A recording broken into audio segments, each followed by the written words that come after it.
What's up, official fans? All of you guys out there, it's the official podcast, episode 462.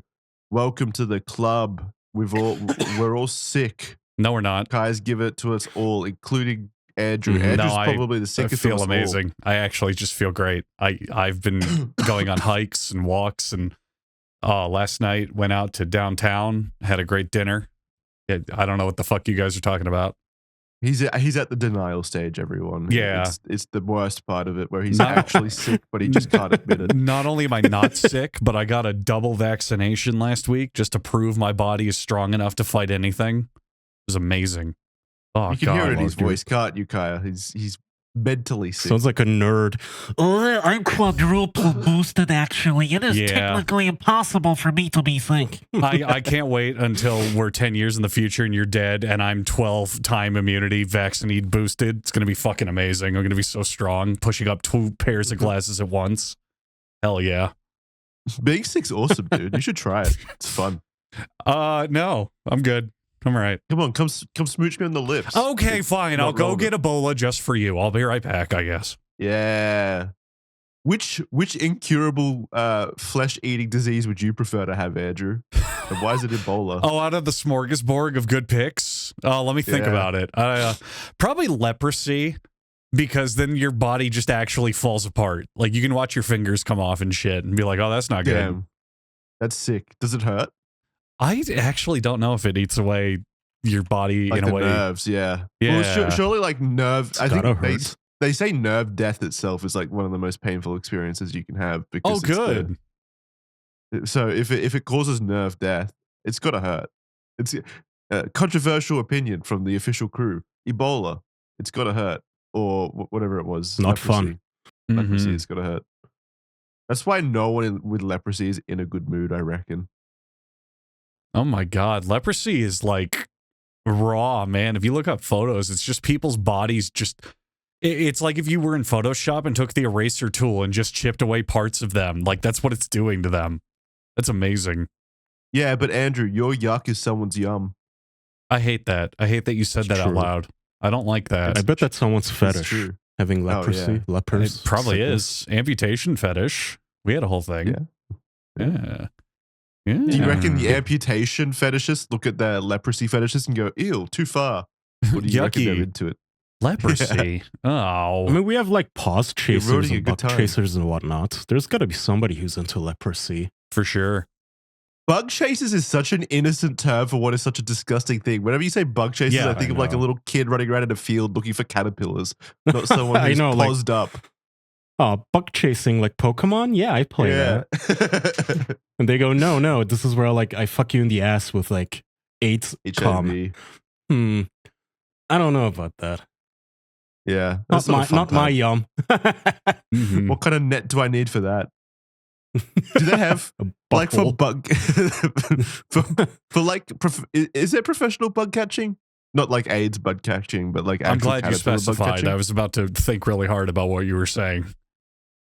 Yeah. Hmm. Like surely they Like a they Pokemon sell. trainer. I'm thinking about if they sell like expensive hobby gear for bug catching, like professional grade nets and stuff. You know how like if you're into like bicycle riding and shit like that, you know, you can spend a lot of money Aren't you just souping describing up your a bike. Aren't you just describing an exterminator to come and catch all the cockroaches? in the No. building? That's a profession. That's a job. I'm talking about the hobby aspect of just bug catching.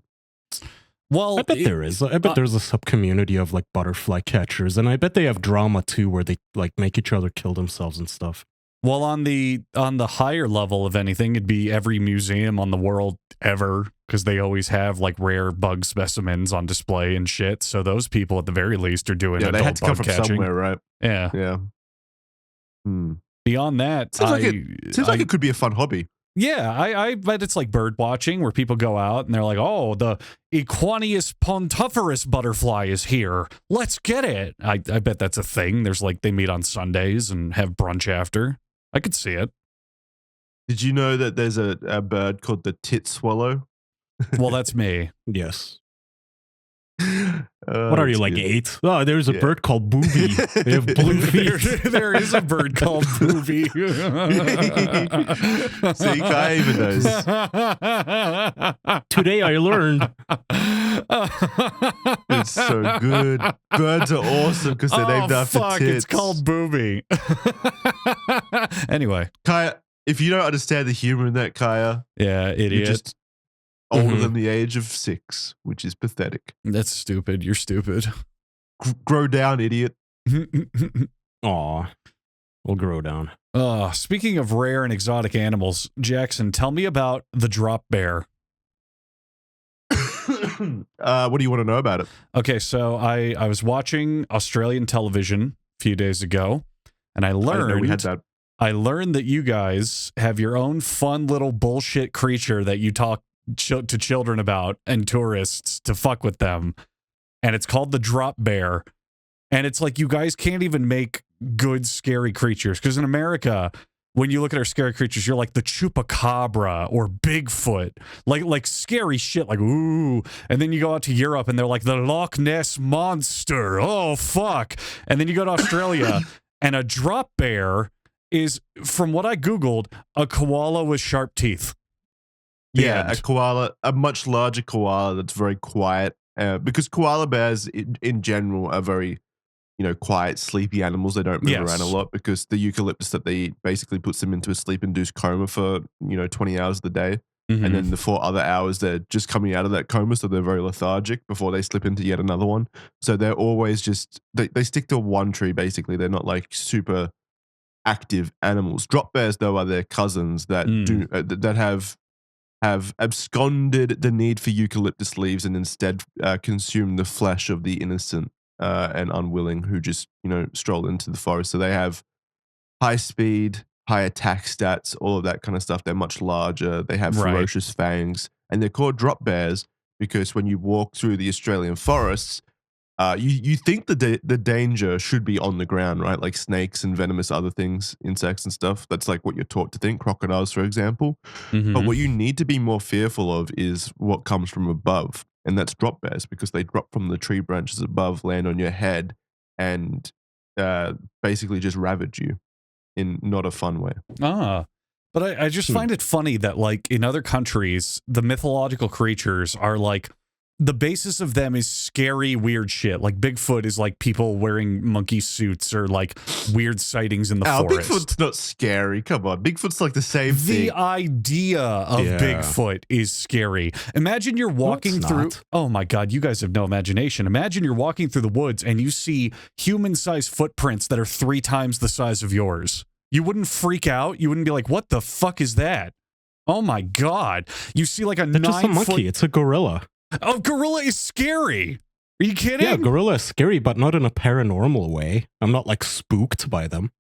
I don't know, man. I just think the mythos is more encapsulating. Whereas with Australia, it's, hey, koalas, what if they were like bigger and attacked people? The end. Well, that's what Bigfoot is. Hey, it's a gorilla but bigger and it attacks people. But it doesn't even attack people. But there's like lore to it where it's like it has a specific smell and habitats and it moves a certain way.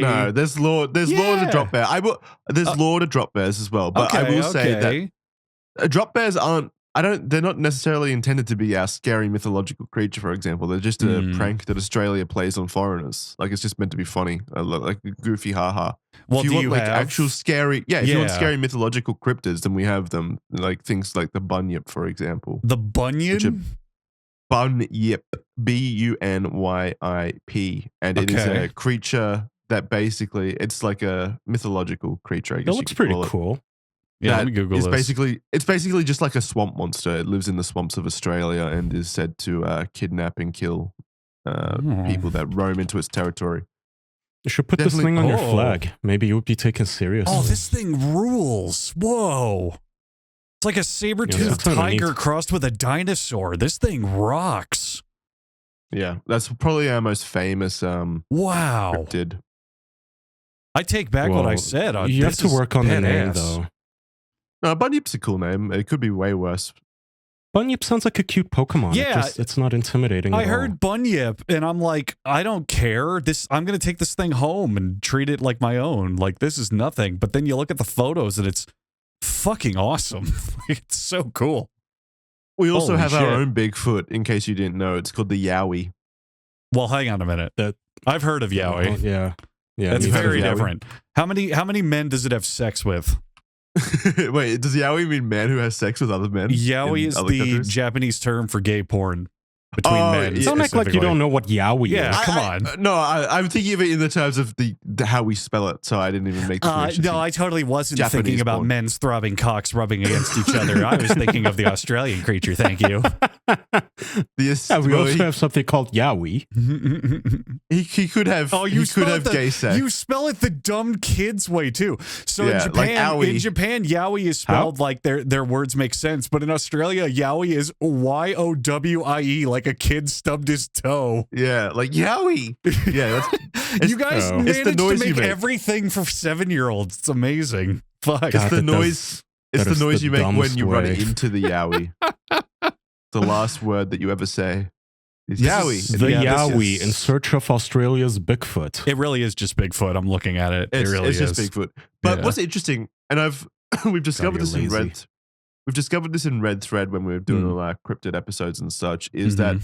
pretty much from time immaterial, from the very beginning of like human civilization, every single country or landmass has its own tale of a Bigfoot or a Bigfoot variant. Yeah. They're everywhere. Every single country has one. Well, it It's makes almost like they saw people walking in the distance Yeah. and they went, No, that it's looks almost spooky like in the dark. Bigfoot's real and he I'm gonna lay out my flag of cynicism here, but I don't know why any human being on the planet believes in any cryptid whatsoever ever in the year 2025. Well, Because because back fun. then- You fucking stick Well, in the no, mud. I get for fun. I get when you do it for fun and you explore it and you're like, oh, this is neat. But I mean the people who actually think like Bigfoot and all that shit is out there. Because like back in the day, it made sense. Oh, I saw an animal I've never seen before. It must have been a mythical creature.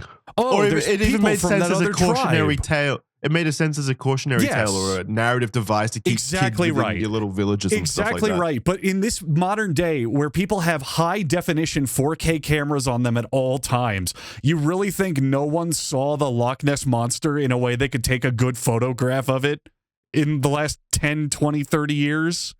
Come on, get the fuck out of here. It's insane. Or maybe the Loch Ness Monster died before camera Oh. technology improved. Maybe it did Convenient. die. Yeah, how convenient. They all died. As soon as the iPhone came out, every cryptid they're on like, the spot "Nah." died. it's too 5G risky. killed them all. But yeah, Maybe they went I don't- underground. With Bigfoot literally just being like tall, weird person, it makes a ton of sense that there's a million of them around the world. It's such an easy myth, you know? Mm-hmm. Yeah. What about the another Australian cryptid? And we covered these all from Drop Bear, Yowie. Drop Bear Yowie is a very different thing. Drop Bear, Yowie, the Bunyip, Bear and Yowie. also the last one that we covered in our Australian cryptid episode on Red Thread was the Mulia Wonk. Bless you. Have you heard of it?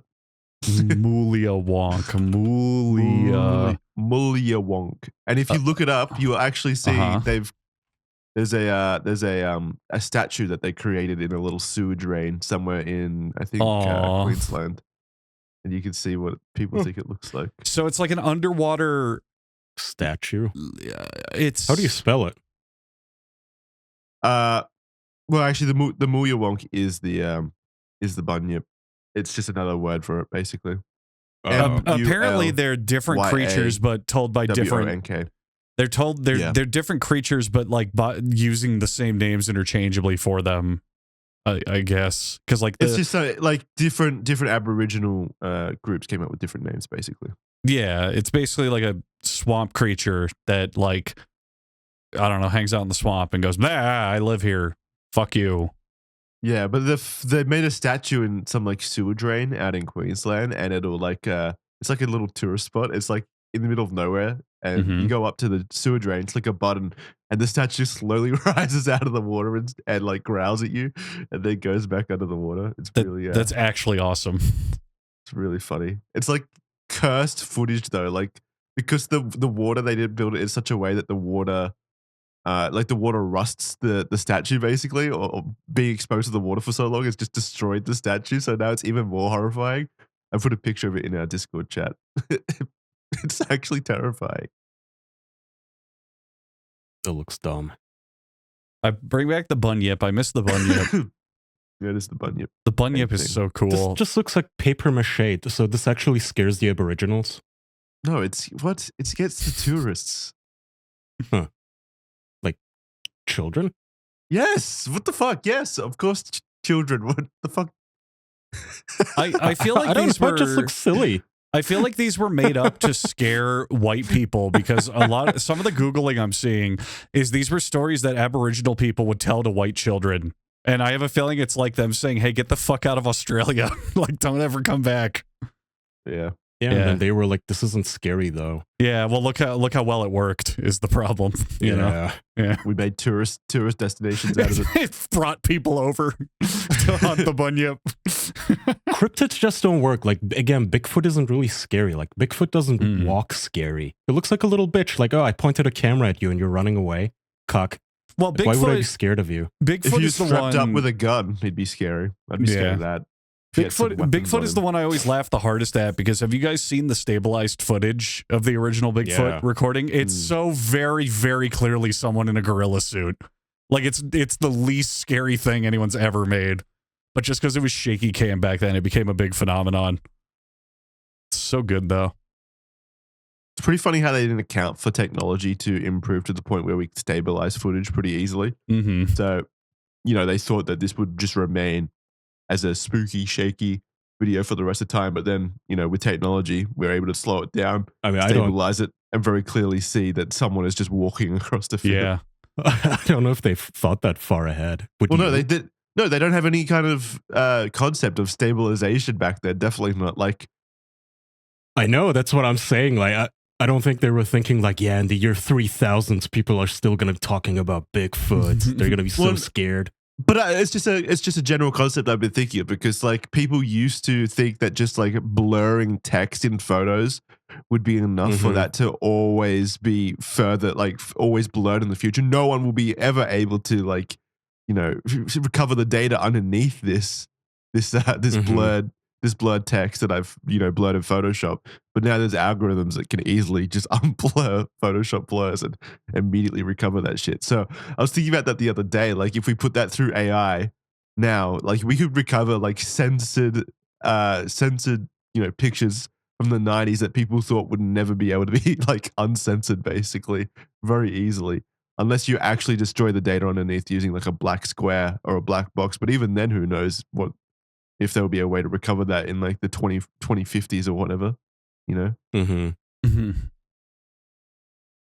Oh man, I looked up the stabilized Bigfoot footage on YouTube and I'm reading through the comments and man, people cling to this shit so hard. They're like, watching this footage, you can really tell that there's plausible evidence that this really was Bigfoot. No human walks that fast, that quick. Like, oh my God, there's paragraphs and paragraphs of people trying to be like, look, this could totally be Bigfoot. Absolutely. Oh boy. Well, there's a more than 0% chance that it could be Bigfoot. I guess if 0.000000001%, yeah, is good enough. It's true. That is good enough. Hypothetically, if we're going down that logic, any conceivable thing ever could be true. Anything you could ever think of. Isn't that great? Yeah, everything is real. All is permitted. Well, everything could be real. That's true. But it's just astounding to me. Like, they have this footage, they know where it was taken, and we don't have any other supporting evidence. There's no hair records, there's no fossils, there's no fucking, like, we haven't found Bigfoot poop. There's nothing. There's nothing. And yet these people are like, oh yeah, there's like 4 videos online. He's totally real. 100%. The government's keeping it from us, man. Yeah. But why? Like, why do we need to not know about Bigfoot? I don't know.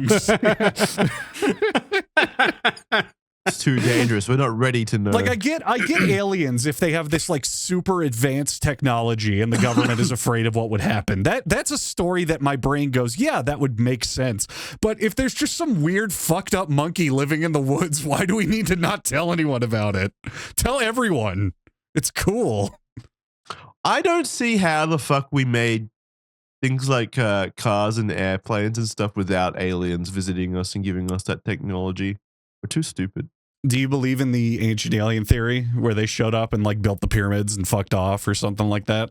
I don't necessarily know about that. I just think it's very funny how quickly we technologically evolved through the like 1800s and 1900s to where we are now. It just feels, I don't know, it feels a bit forced.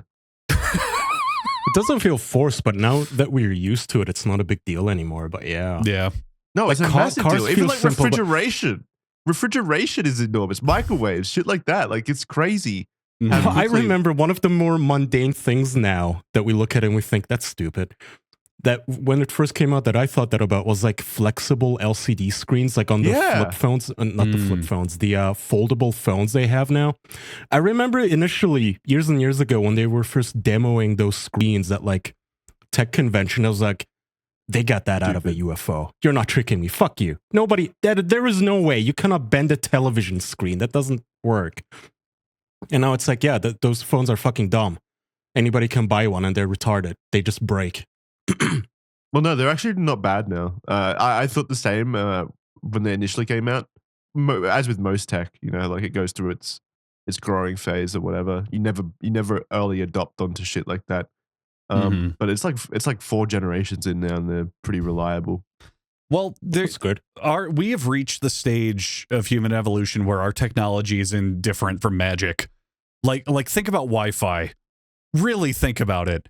So you're telling me that just because I can send things from one electronic device to another, I don't need a wire, I don't need a cable, I don't need to hook them up, I don't need any like visual thing at all that tells me they are connected, other than a little symbol.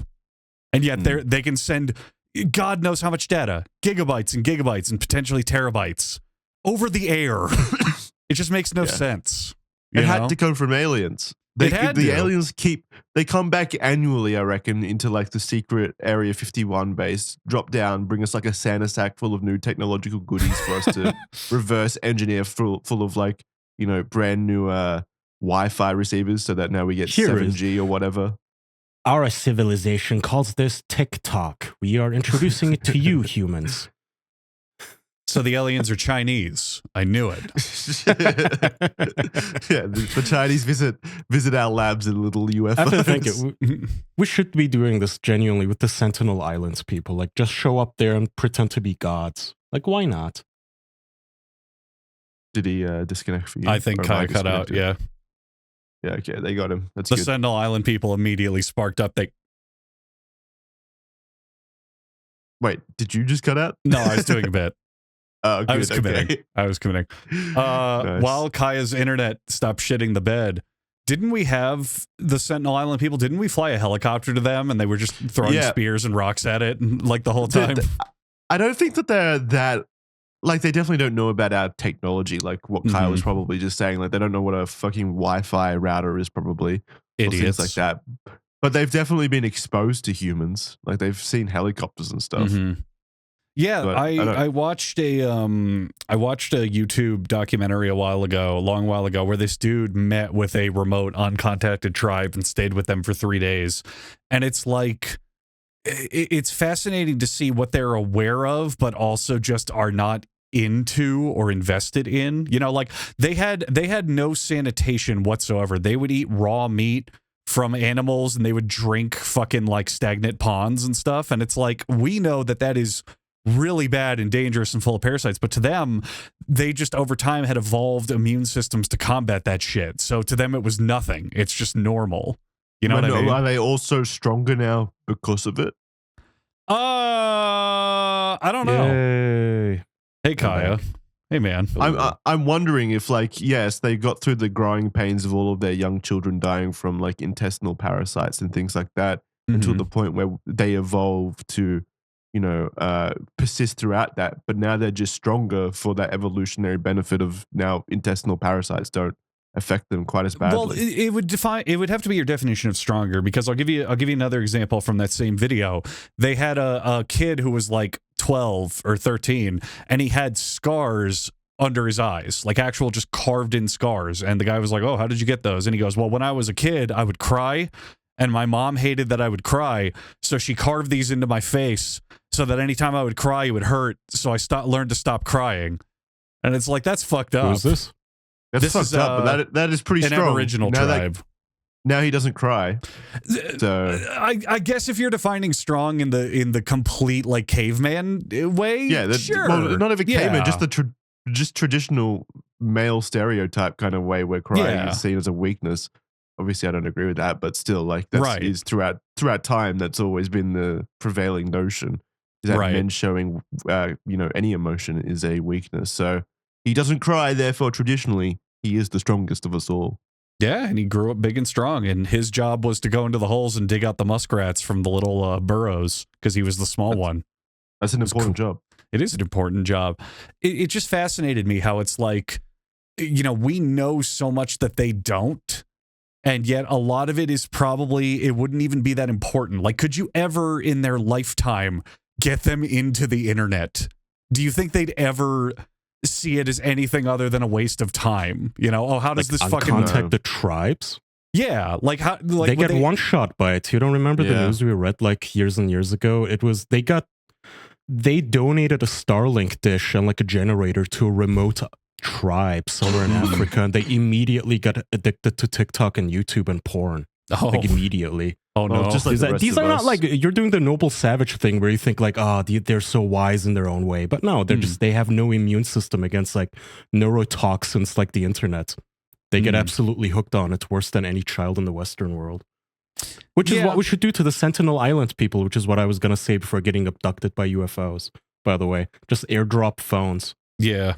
I think I was doing less noble savage and maybe more noble Amish, because I know, for example, with the Amish communities, they're well fucking aware of what like the internet and TikTok and all that stuff is. They don't live in the dark. They just choose not to embrace it. And if you ever bring it to them, they're like, "Oh, that's a waste of time. I don't give a fuck. How does that raise a barn for the new family that just got married? Who cares? Like, the internet's not important to me." You know what I mean? If you're Amish, if you're like, how does currency work there? Do they just build you barns? Like free real estate? You can just show up, they'll build you a barn. "Oh, welcome. You want a barn? We'll put one over there." Yeah, I have to live there. I don't think currency is sinful. Yeah. There was this guy in my server, real cool guy. I don't know if he's still around, but he told me how he's an armorer, or he works at one, and what he does is he would manufacture ammunition, and he would trade it. They would trade it to the Amish in exchange for like Amish milk and cheese and other goods. Oh, I love that. Essentially. And because almost none of them are social security numbers, apparently the way it does is they like nominates one guy in their community to basically be the local gun owner, and he's the one who officially like quote unquote owns all of the guns that they purchase. But they still own them as a community. It was a really cool story. I wonder if I can get in touch with that guy. It's a common misconception that the Amish are like full anti-technology and anti all that shit. Like, evil electricity. It's that it has to constantly serve the community. So like, they'll use the internet. It's just purely got to be, I'm researching how to build a better barn or whatever the fuck, It's like they'll go to the library, hop on Google. Everything has to benefit the barn. Yeah, it's all for the barn. It's all for the barn. It's the only example I can think of. But like, they'll hop on the computer at the library and Google like, maybe we can sew baskets this way or what the fuck ever, and then they'll hop off. Like, they're not going to be watching TikTok or fucking around anytime soon on games. Could they be corrupted by one bad member of the society who convinces them all like Pornhub is actually good for the barn building process? We need to make like a School of Rock type movie where a heavy metal guy goes to an Amish village and slowly turns them into Satanists with like porn and booze and shit. But then he learns from them how to be more held back and loving and build barns. Yeah. I would watch the fuck out of this movie. He becomes a carpenter. So wait, jokes aside, are they like a group of people who really like carpentry? Well, they build barns. Yeah, I know they good build at it. barns, but is there religion? What is their religion? Barn building, or is it actually like a religion? Probably the barn, Church of the Barn, Church in the Church of Barn. the Barn. Yeah. Wait, well, what are they? Do they have their own denomination of like Christianity or something? Like, what is it? They are a branch of Christianity, from what I'm reading. Okay. Yeah, so Because I was gonna say, like, is it actually a group of people that really take carpentry seriously because Jesus was a carpenter? Maybe.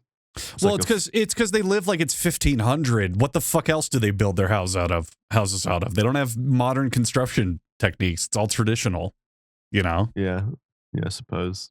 I guess straw, bricks, and then the big bad wolf comes over, tries to blow it down. I don't know. Mud huts.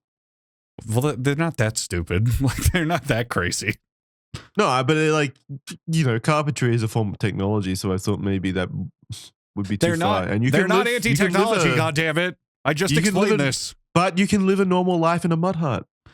Well, why don't you? Why'd you have to buy a house? Could have bought a mud hut. I'm not Amish. Not yet. It's not I too guess late. I am. I do have a wooden house, so some form of me. Do you have a barn? Some form of me is Do you need a Amish. barn to go with that? I know a group that would love to make you one. Damn.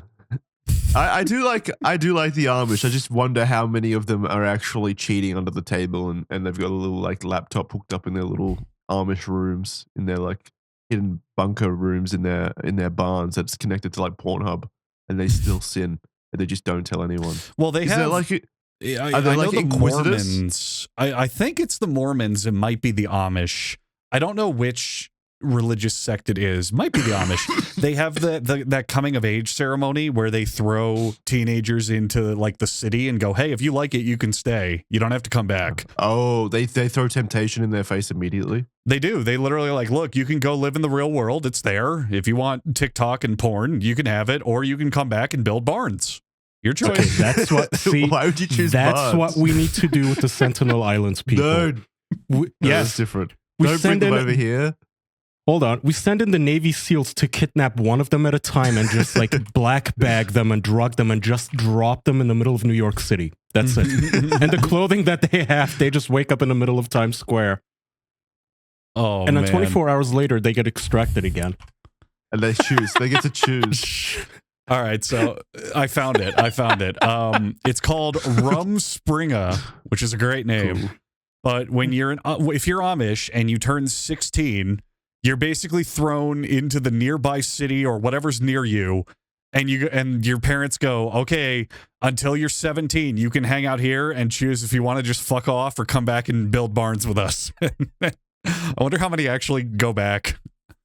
Why would you ever choose to go back and build a barn? Fuck that. Mm. I don't know. Man, I love the Amish. They're so cool. Good for them.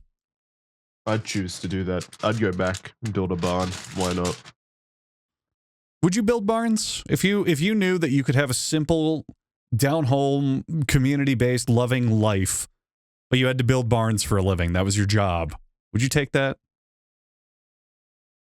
Probably more noble of a pursuit than podcasting. So maybe. Absolutely, it is. Oh my god, we do nothing. Ugh. So, Better build a have barn. you guys heard the news? About the drop there. No, about how Xbox is now dead because Halo is now going on the PlayStation. Yep, that Pretty it cool is. news. Love Finally. it. Finally, Love Xbox is it. dead. I cannot comprehend. Like, they had to be doing it on purpose for Xbox and Microsoft to shit the bed in the console wars. They have to have done it on purpose to fuck themselves this hard. It's hilarious. Yeah. They offered nothing. Just nothing at all whatsoever.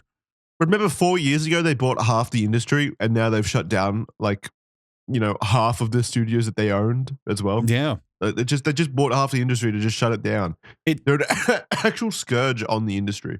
So maybe you can fill me in. Why did the 360 really dominate that generation? What did it do better than PlayStation 3? Exclusives.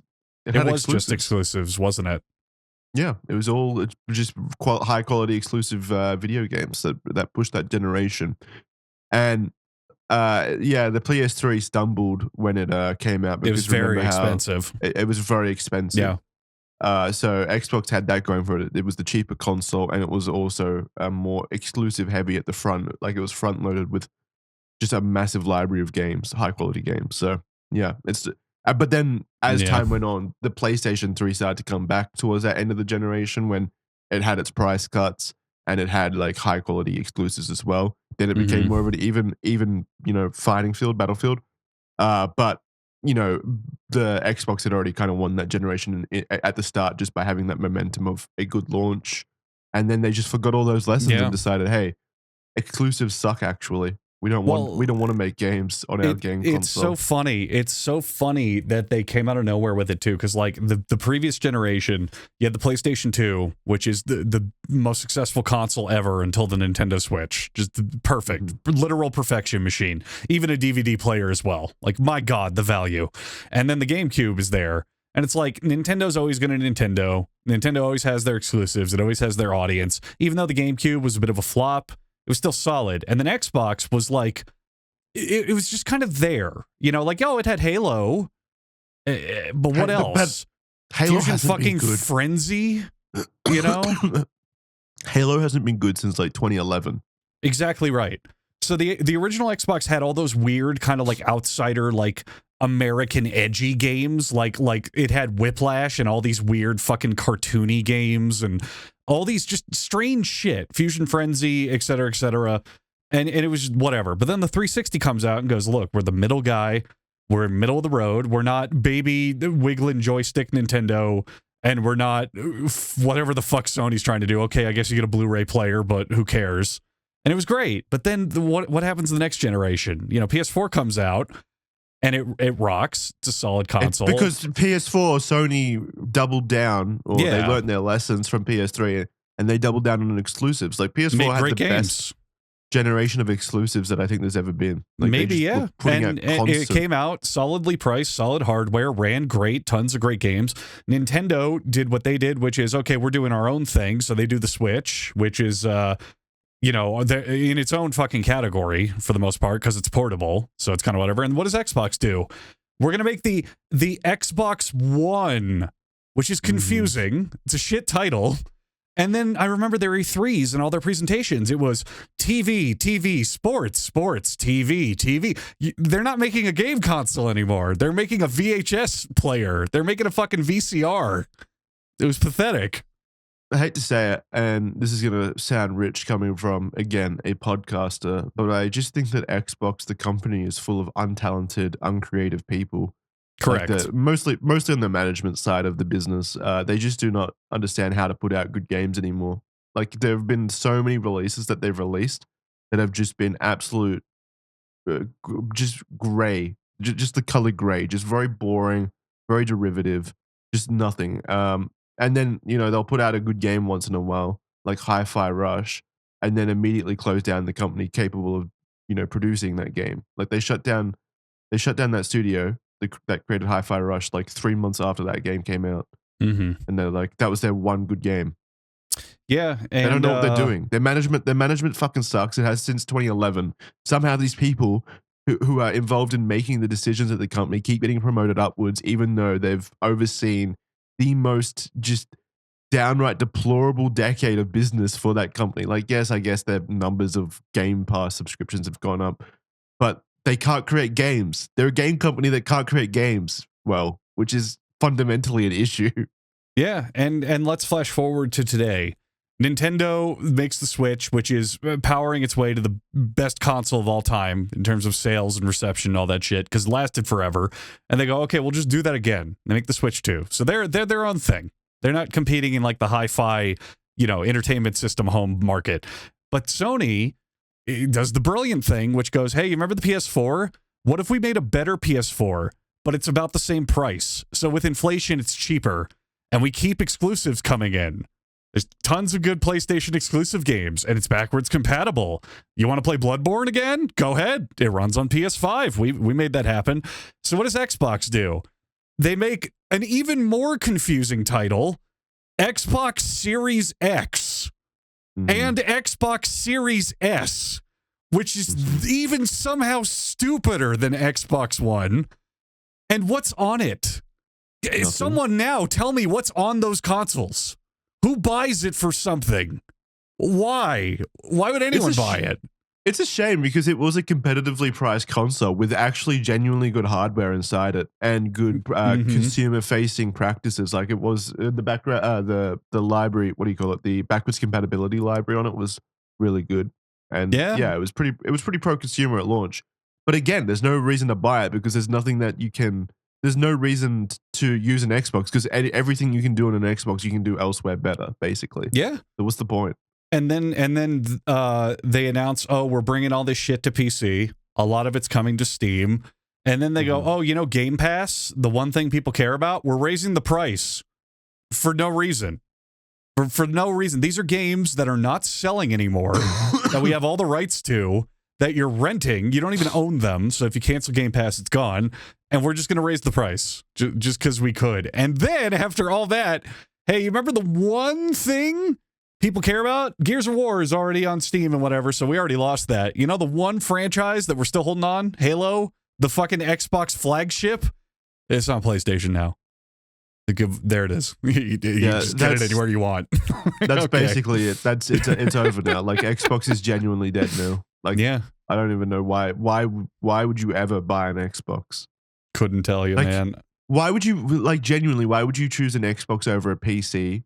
You would choose it because it's cheaper, of course, but now the PlayStation 5 is the exact same price and you can play PlayStation exclusives on that thing as well as Xbox games. Yeah. So what's the point? What is the point? I will speak as someone who has the choice because I know some people like they don't have the money or the budget or the time. So they're like, oh, I get one console, whatever.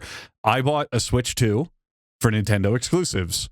I bought a PS5 for Death Stranding 2. And other upcoming PS5 exclusives. Astrobot looks good. I'll probably play that after.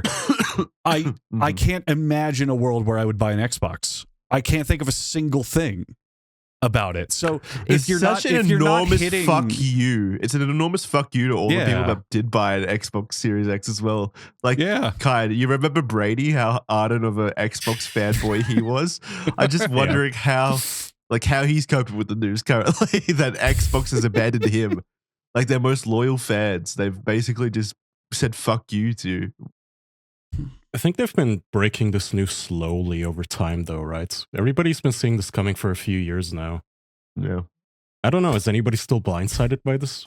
Is there like a Reddit subreddit I can check out? It's hysterical that it's pushing them to the competition as well because the biggest competitor for these consoles is the free PC market. You know, let's say I'm a Fortnite kid. There's a lot of people out there, they play one game. They play only Call of Duty or only Fortnite or only this or only that. And a lot of those games are free to play. So if I have a decent enough computer, the requirements aren't even that high. If I have a decent computer, I can play that game for free. Period. Oh, I just pay for internet and I'm done. I have the video game. Maybe buy a skin every now and then if you want. So these consoles need to have a reason to go, well, buy our $500 machine or however much it is. With Nintendo, it's also portable. You can take it in a car, on an airplane, this and that. And with PlayStation, it's, well, look at all the exclusives we bought. We got the Marvel games. If you like Spider-Man, that's exclusive for like a year. We've got all these studios under our belt. We've got the Ratchet and Clanks. We got the Astrobots. We got the God of Wars. They come out on PlayStation and then like a year later, you got to wait for PC. What is Xbox's selling point? Go buy Halo on PlayStation. Go buy Gears of War on Steam. Go buy our only good games. Buy our only good games on other platforms, please. Play them the way that they're intended to be played. It's exactly right.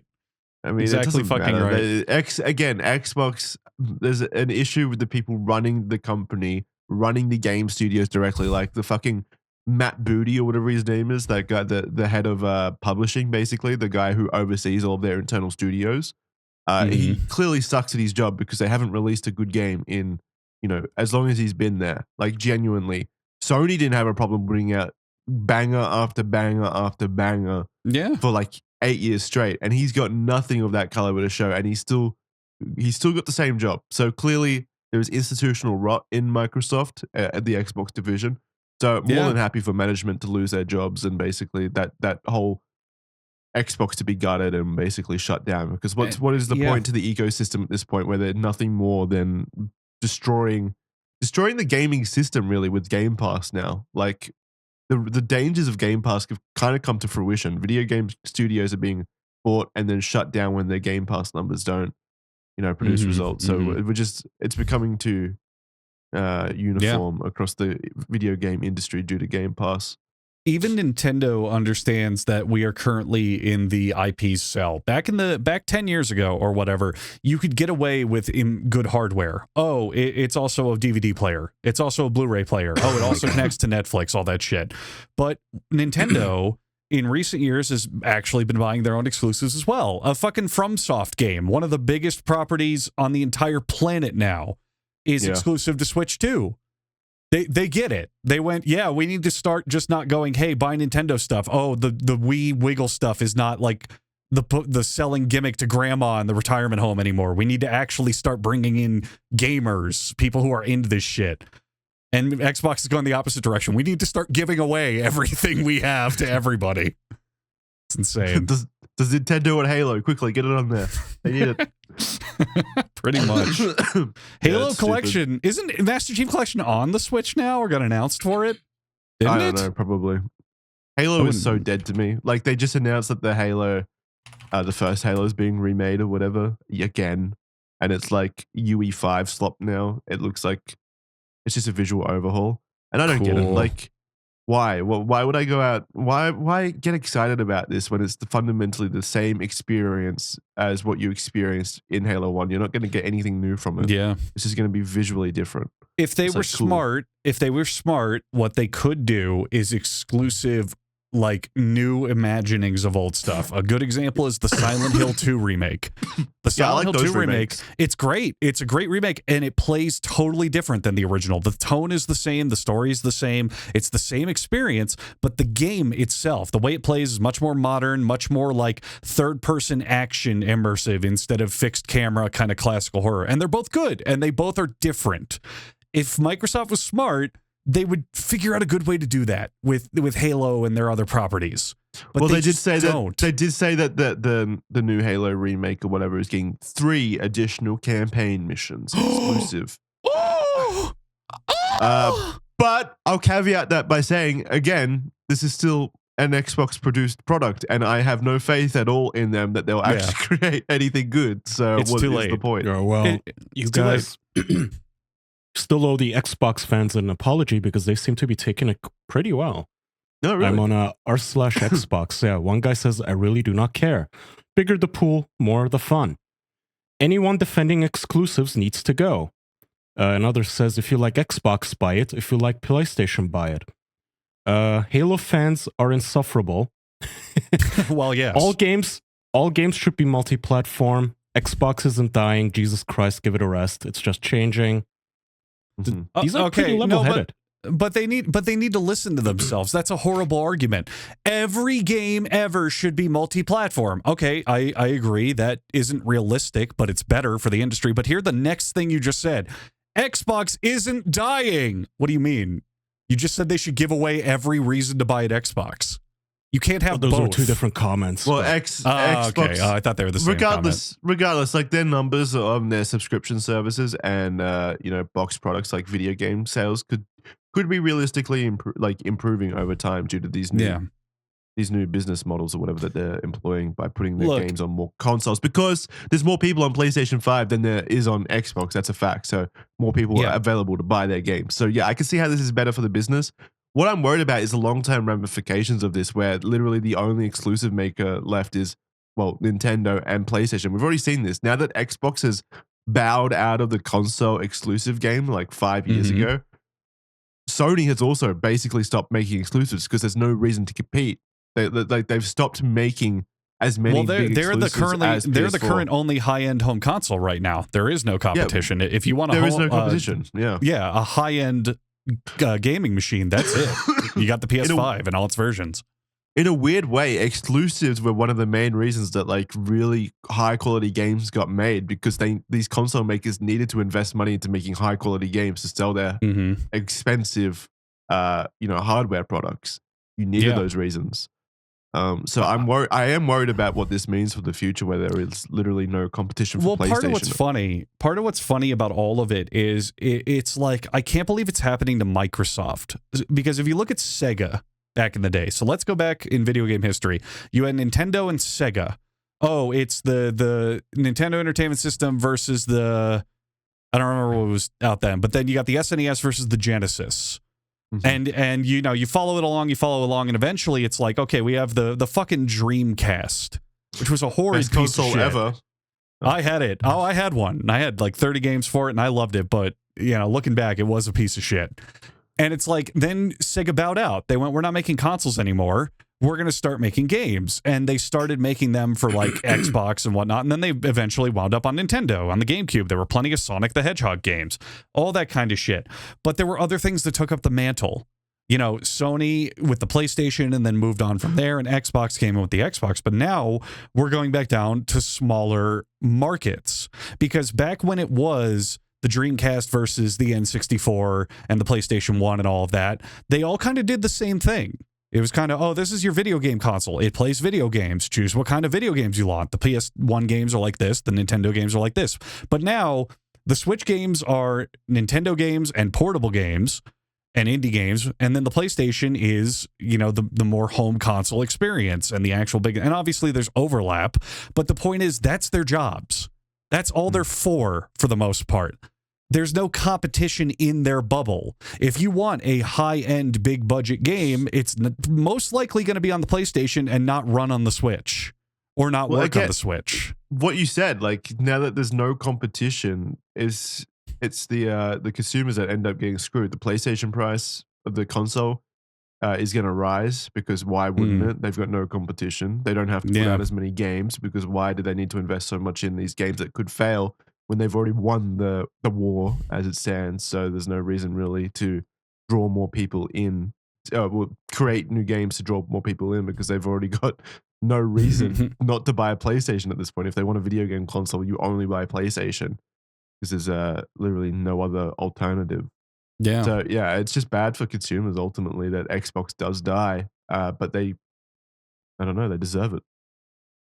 Well, they made every stupid decision imaginable through this point. Like, it really feels like it was on purpose, because I can't think of a single good move they made in the last 5 years. It's unreal.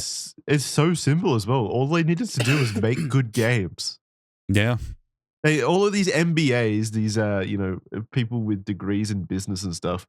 Yeah. Like they get so inundated with trying to maximize their business strategy and their business practices and all those different things, when they lose sight of why people buy the consoles and attach themselves to the brand in the first place. It's because of the video games. Make good games. How the fuck do you create an entire full studio from scratch that only has one job, which is making Halo, and then they make it, and it's just not good? How does that happen? You pour hundreds of millions of dollars into it as well. Yeah. Like Halo Infinite, 10-year plan. We're going to support this bad boy for 10 years. We spent $500 million making just the engine alone. And then within 6 months of that game launching, they shut down the studio and never used that engine again. But it's a cultural thing too, because these designers and these people making these games are approaching them from the wrong angle. And it's a shift that we've seen, especially in the AAA sector, which is they're no longer focused on fun. They're focused on like escapism, immersion, but in all the bad ways.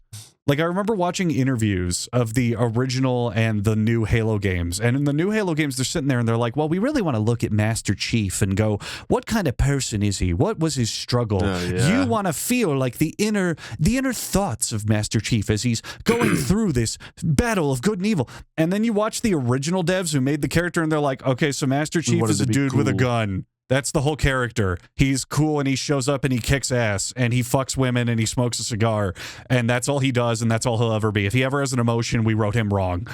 And that's like, the entire they reason missed they put that him in the point. fucking suit and never take him out of the suit and never have him say more than like 3 words at a time. It's because he's meant to be a machine, basically. Exactly. And that's because that focuses on fun. That focuses on the player giving a shit. There's a reason that Gordon Freeman in all the Half-Life games never says a word, and it's because it's supposed to feel like it's your immersion, your tale, you're going through it as Gordon Freeman. If it was made by, like, if Valve did what Microsoft did and handed the reins to new people, they'd be like, well, what would Gordon Freeman quip in this situation? Like, he grew up, he's got a degree and he's a scientist. Maybe he would say something smart here. How does he feel? And it's missing the whole point. It's supposed to be the player getting immersed in the game, not you forcing the immersion on them by telling them what to feel or what's going on. And it happens all the time in AAA games now, where it's all about, like, something happens and then there's a forced walking section where the characters have to talk about what just happened for 7 straight minutes. Well, it's because the video game writers use these fucking stories as a tool for their unresolved issues, as like a pseudo therapy session for themselves. Parental issues. Yeah, it's so cringe. It is they that. They turn video game narratives into nothing more than therapy sessions. Yeah, that's exactly how it is. Boring. Oh, this industry sucks. I hope the game industry crashes. Fuck it. Burn it all. We're done. Yeah. We got good games out of it. Good. I was going to ask, I need the two of you guys to explain to the one of me why CSGO players are apparently killing themselves over fake knives. I can do it. I know what happened and is kind of affected, but I don't care. So, sorry, I was taking a yummy sip of water. CSGO and many other Steam games have a marketplace where you buy and sell skins. So fully complete digital economy, but real world money.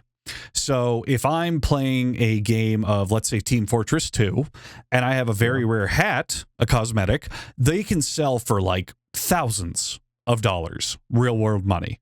You know, it's not about the actual in-game item by that point. It's about, oh, look how expensive it is. You know what I'm saying? So in CSGO, the big hoity-toity, look at my cool shit items are knives. So there's, you know, guns and weapons in the game, but the knives are the big thing that everyone cares about. They come in all these different colors and styles and different animations and whatnot. And the knives can go for thousands of dollars. And it becomes, oh, buy, sell, trade, you know, pay actual real world money, middlemen, all that shit, blah, blah, blah, blah. So recently, the whole point throughout the game's history was, you know, you open crates, loot boxes, basically, and you get your skin. Oh, sometimes it's got this little bonus thing, sometimes this and that. The ultra exceedingly rares are the knives. So the big granddaddy prizes, the fucking, oh, jump for joys, whatever. And that was how it was for a long, long time. You'd pop them open in crates, buy open loot boxes, pass them back and forth, etc. But recently, Valve updated the game that lets you trade up in rarity. Now, I don't know exactly the mechanics of it, but hypothetically, let's say, oh, I have 100 rare guns of the highest tier. I can now craft all of those into one knife.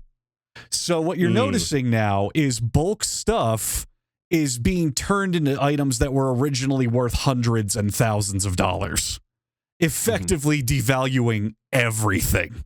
Absolutely everything. Which caused the valuation to absolutely plummet. Yes. So they basically just with one update crashed their entire economy. That was a very big part of the game. And it was a whole reasons people would play. Thousands of dollars personally in terms of valuation of their cosmetic video game items. Which, yeah, I mean, that sucks. But at the same time, I feel like Valve gets such a pass on things that if other video game companies did, those video game companies would be crucified. Like the fact that they've been running this basically cosmetic video game market for years, using like loot boxes and shit, things that everyone else, like if EA did this, they'd be crucified. If Activision did it, they'd be crucified. But Valve's been running it from the very start. It's basically flown under the radar, and people like permit it because it's Valve. They have too much goodwill. Yeah. So this is actually a big story, though. It's not like little niche people running around. It's estimated that the amount of money wiped out of the Steam market from this decision was about $1 billion. Oh my give God. or take. More. Yeah. Maybe more. It was like $3 billion. Port I found here is $1 billion, but it could be more now that it's being calculated more. But yeah, apparently the tools to make said knives have gone up in value, but the actual knife market, the end goal, has completely free fallen overnight. So yeah, Valve erased over $3 billion from the CSGO. Yeah. Huh. So half of value. Apparently it fell from 6 billion to 3. Yeah. But like, I mean, what are you gonna do, man? It's their game. This could have happened at any time, you know? I mean, I think you're an idiot if you're buying knives and shit like that anyway, because spending that much money, or like you're using it as an investment, an investment. Yeah, I was gonna say, like you're an idiot. I'm fine with people buying cosmetics. That's fine, but if you're using your life savings, like this is some sort of stock of value, like I'm gonna invest in Valve CSGO knives. Here's where people we talked about this a couple episodes ago, and here's the classic: most people are terrible at investing. You all right? Holy shit! Yeah, I'm just coughing a lot, but well, if you have 10 grand, like go buy, I don't know, Palantir stock. Like why the fuck are you sinking it into Valve Kami coins? Yes, and then Pikachu facing when Gabe decides, no, just put it. I'm erasing this. This is the thing we talked about a few episodes ago, where the vast majority of people are bad and dumb at investing. If you have $50,000 in the Steam knife market, that's not safe. Oh, Valve servers are down. There goes your money. Oh, there was an account market ever. There was an account issue, and you can't ever log in again. There goes your money. Mom! Oh, the game is corrected and updated. There goes your money. Take that money out, buy real stocks or similar things that have like a million laws around them that prevent that shit from happening, that entitle you to your money. Even crypto is a better investment, I'll be honest. Like, go get Bitcoin. At least it's a little more global. You can't get banned from Bitcoin. Yeah. But there's a reason that, banks and financial institutions ain't great. There's a lot of bullshit, but there's a reason they have God knows how many pages of legislation that says this is your money and it's entitled to you, and if you don't get it, you can take action to force them to give it to you.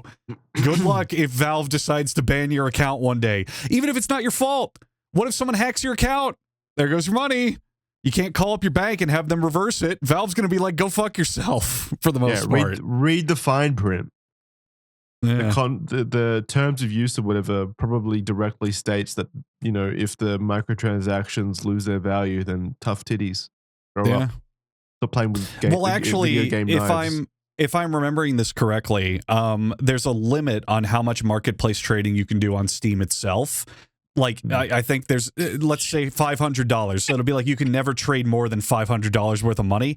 So all of this was done through middlemans anyway.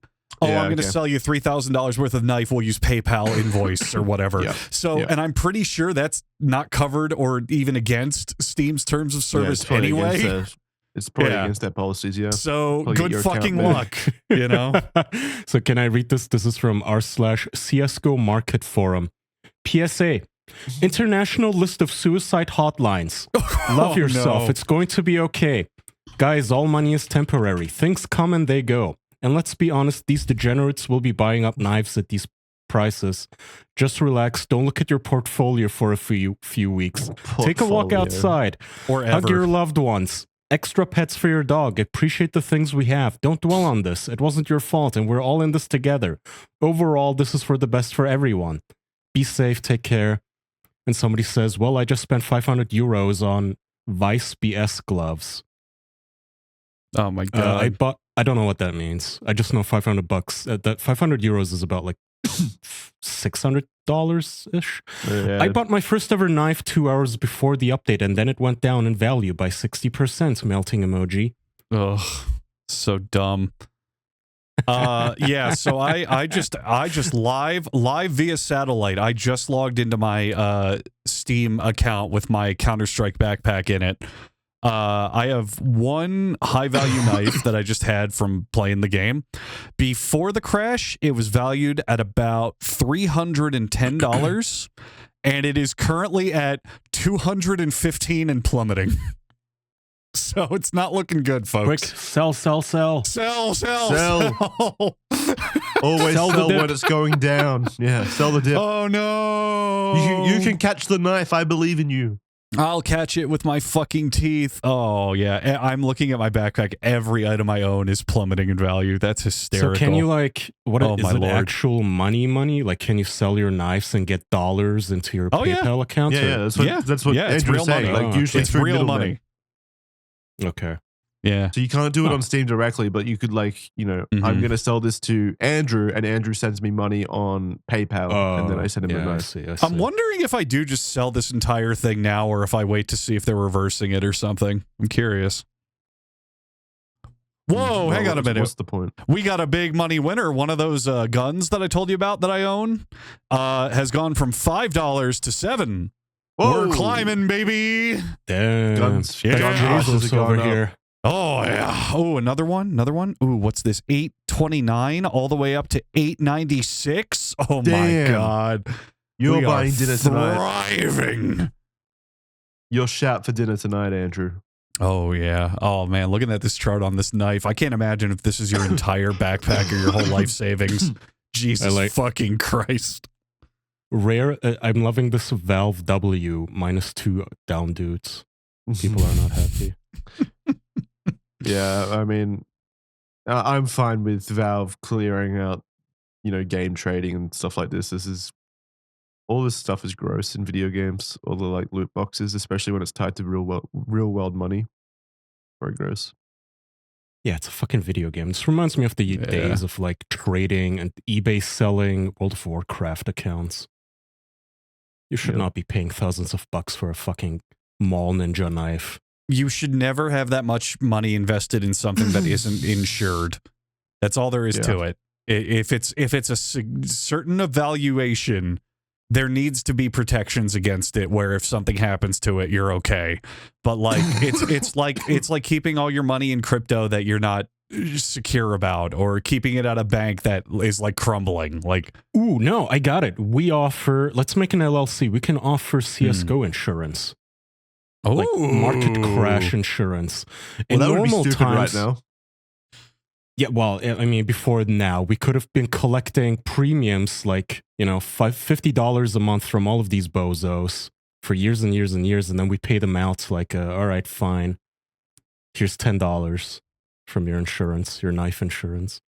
Well, actually, this event would have been bad for us then. Really bad. Yeah, well, I guess, can we not deny claims? Deny for unknown reasons, and then one of them's gonna go Luigi on us. Shoot us in the back for being scammy insurance assholes. Stab us with a cosplay knife based off his favorite CSGO knife. Yeah. Spray painted to look like the real Poetic. deal in the game. Oh my Yeah, it's like a God, butterfly this knife. crash is so bad. So I'm on a website where you can browse skins, and these charts are distressing. I got one here before the crash. It was a $1,200 knife, currently selling for $407. Let's pull so up another crazy. one. Let's pull up another one. We got a knife here. Oh my God, this is What is the oh my website? What do I God. look up? I'm on csgoskins.gg, and I'm in the knife category. We got one that retailed for $300, currently at $120. It's not looking good, folks. Oh my God. $900 knife, currently down, lowest price $280. Oh wow. Holy shit. I'll sort this. I've got it covered, don't worry. Let me sort the most expensive and see what it plummeted to. Yeah. Yeah. Look up what is the most expensive right now? Is it this thing? The butterfly knife? I found a Doppler butterfly knife, which before the crash was a $4,000 knife. Its Ooh. lowest price after the crash, $1,300. Oh my God. Oh, imagine 75% of your wealth overnight going away because you invested it in video games. Jesus Christ. I don't know, man. Some people had hundreds of thousands of dollars in this shit. They really did. Yeah, I don't feel sympathy though. I'm sorry. It's a buyer's market, man. I'm going to go buy all the knives I can. Fuck yeah. Why are they blaming the Chinese? Do the Chinese own CSGO? No. Russia owns the CSGO market, if I remember correctly. Well, somebody says it's over. The Chinese have decided I never wanted to be Chinese more than today because of how absurdly cheap their prices are on Upin and Buff. I hope none of you own a Gamma Doppler M9 bayonet knife, because what was a $3,000 knife pre-crash is now worth $820. Maybe Gabe knew it was Chinese. Have we confirmed Gabe's race? What is he? Large. Fat. Fat. All right, let's move on to Downvoted. Let's move on to Downvoted. Okay, is it the CSGO knife community? Oh, that would be fucking hilarious. All right, we got Downvoted, the search for the worst online community. Again, you can send your suggestions for really bad online communities over to the official podcast yt@gmail.com. Send me an email. Say, hi, Jackson, here's my nomination for the worst online community. And then send me some example links. Yeah, always add the signature at the very bottom of just your favorite gay porn gif as well.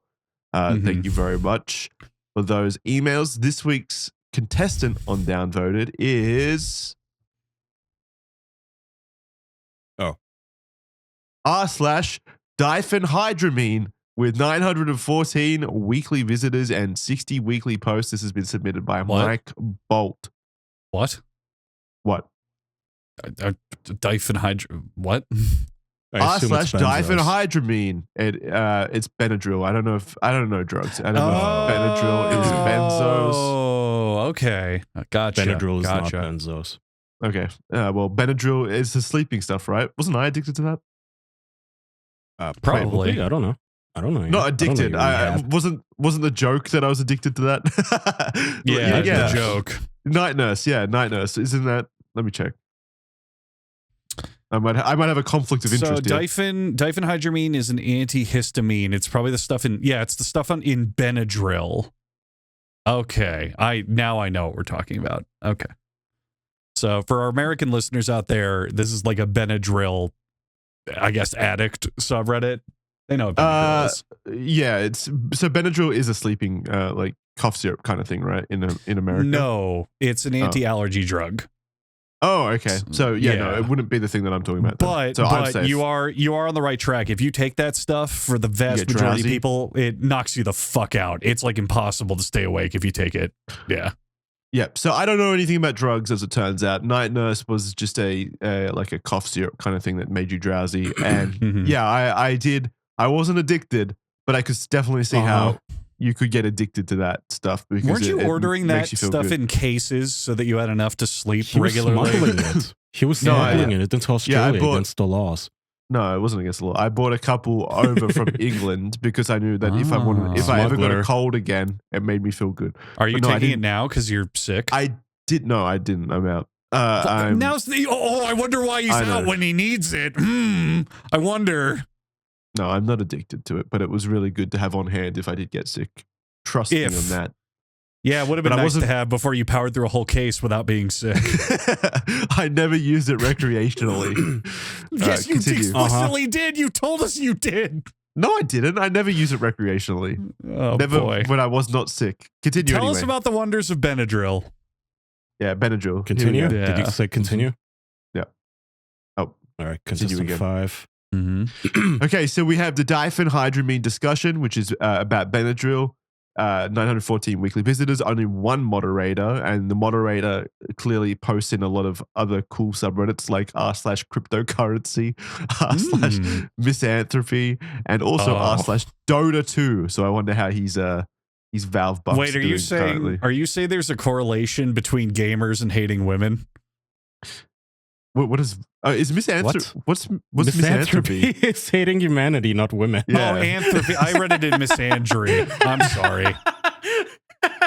Wait, is it misandry? It's fine. Let's pretend he hates women. Misandry is literally misandry's hating men. Oh my god, I'm stupid. Oops. Misandry is hating men. I was reading the tiny blurry text on my side. Misogyny. Right.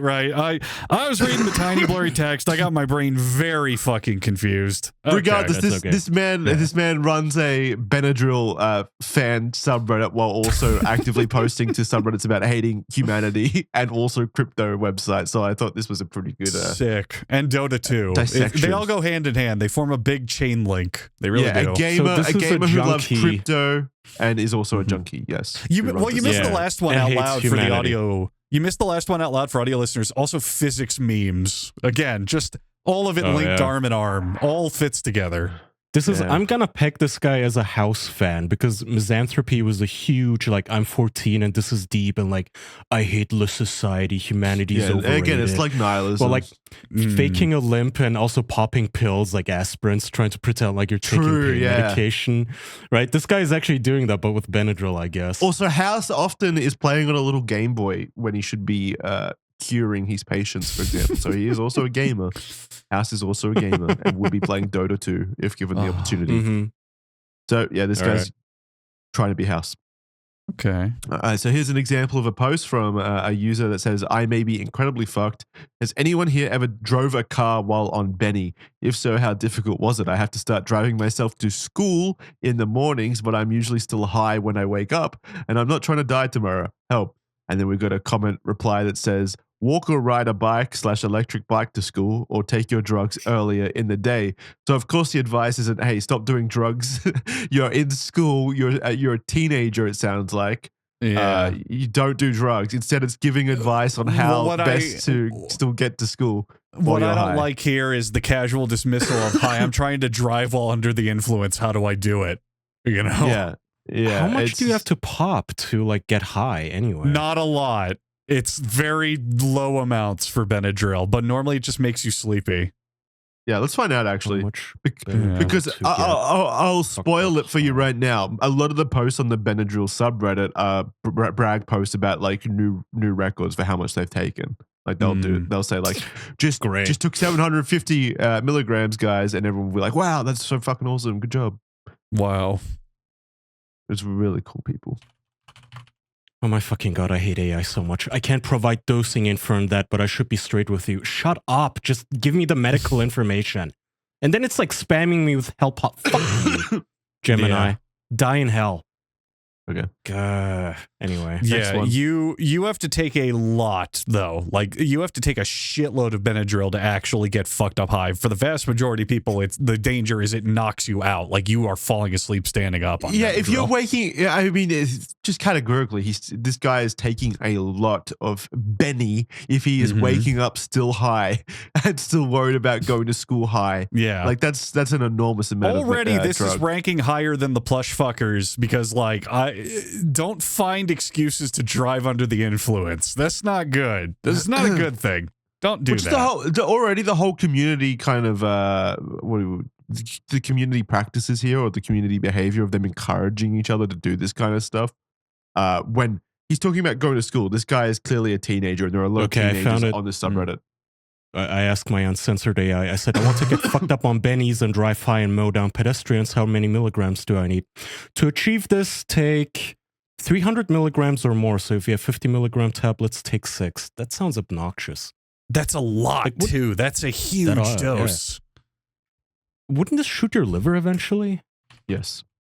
Yes, there's nothing good about doing this, but like, not good for your body. Yes. Benadryl, man, like sometimes you take like 1 tablet of Benadryl as like a dosage. 6 is a lot. Holy shit. I think the reason why this is so... This is on the low end, too. This is so popular with these people is because it's an over-the-counter drug, so you're easily able to get it, I think. So that makes sense. Yeah. That's why it's a good... So I'm on Benadryl's website right now. Benadryl.com. And that's right, Benadryl.com/Benadryl dosing guide. And they have an extra strength version you can buy. And it says the extra strength has 50 milligrams of diphenhydramine. So if these people are doing 500 milligrams, they're taking like 10 or 12 tablets. That's a low dose from what I've seen on the website. Which is crazy. If you guys take Benadryl, good luck even staying awake. Like, shit hits hard. I cannot fathom this. The slide's probably in here. I did this. I made this slide like last week, so it's a bit hazy on my memory, my Benadryl influenced memory right now. But I do remember people like taking like 750 milligrams and up from that. Oh my lord, dude, that's like a box. They're taking brag posts on the subreddit where they're just holding like like 20 tablets in their hands and they're like about to down this, and everyone's like, "Whoa, dude, that's fucking awesome! You should do it." I'm like, "Fuck me, Jesus." Right. Next one. Okay. I can't pee. Why can't I pee? I don't know if this is a withdrawal thing or what, but I need to pee, and I know I need to pee, but I can't pee. Like, what the fuck is happening? Because when I do take Benadryl, I have no problem peeing, but when I don't take it, I can't pee.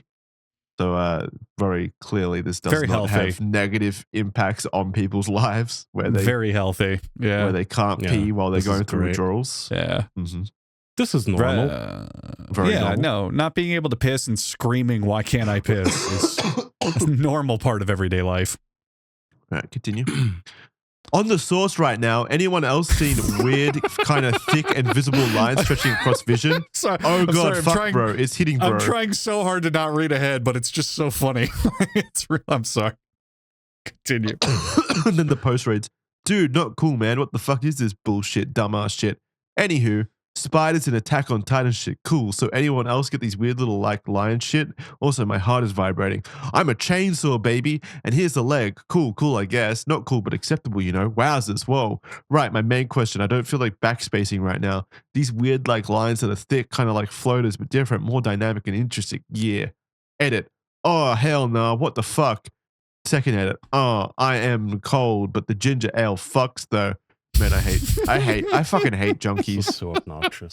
It is so fucking but it's funny cringe. Obnoxious. It's annoying, but I'm laughing at it. I like it. If they were at me in person, I'd be like, get the fuck away from me. But the fact it's on the internet, it's like spectacle. It's fucking cringe. Hilarious. Junkies are so like, fucking cringe, man. If you were actually around this person, it would be so insufferable. Oh God, yeah. If I met this person, I'd be like, get the fuck off me. But the fact it's on the internet, I'm just kind of like, dude, you're fucking losing it. Isn't it more pathetic though that they then go like they're doing all this shit alone? They're like getting this high alone and then going on the internet like almost role playing it out through text. Like that takes considerable. That is the good question, isn't it? How much of this is legit and how many of it is people who want attention, you know? Like, they want to look high, basically. Yeah. Like, they're saying random words like, wowzers, whoa, oh, hell no, like what the dude, fuck? I'm so high. Shit, man. Yeah. I'm a little skeptical on wowzers. I don't think they would say wowzers in that state of mind. Like, it started out pretty good, but the wowzers, I'm kind of like, who would do that? That wouldn't proc in your brain Regardless, this is lame. If you're doing this, you're fucking whack, dude. You're let's not mince words. Drugs are extremely cool and everyone should do them, but like don't be embarrassing about them on the internet. That's where it's too bad, you know. I'm a chainsaw, baby.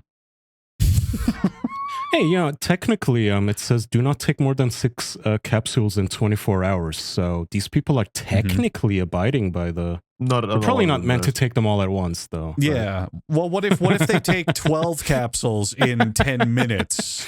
Yeah. You know, do they have another 24 hours that they can wait? The document doesn't say that. Andrew, you take 6 before midnight and then 6 right after.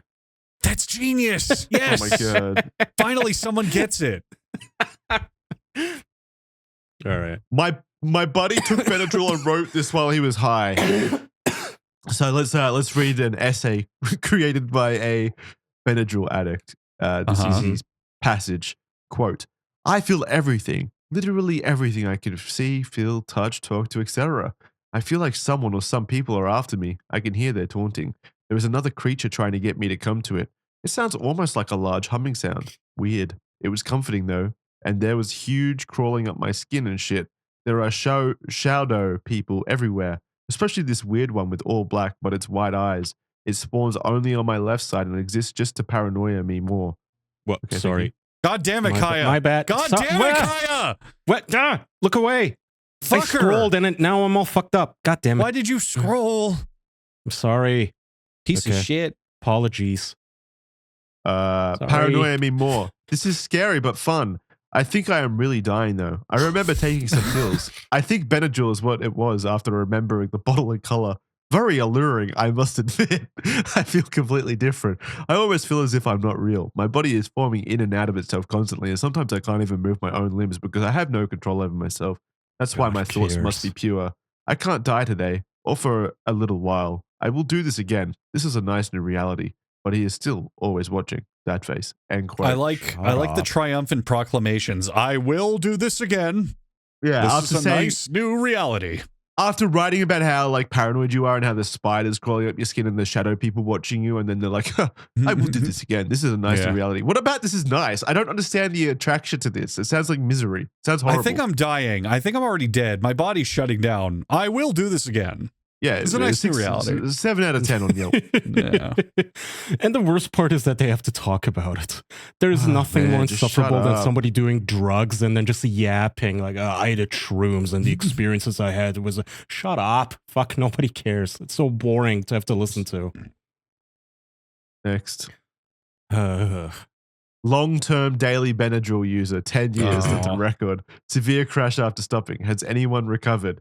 So then they post about like their symptoms of, the withdrawal and stuff. And they say, I've stabilized somewhat with Allegra, magnesium, quercetin, and I'm still disabled. Strict diet, can't travel, can't socialize. I'm tapering medicine, meclizine, but crashing hard. Has anyone here gone through long-term antihistamine withdrawal and gotten their nervous system back on track?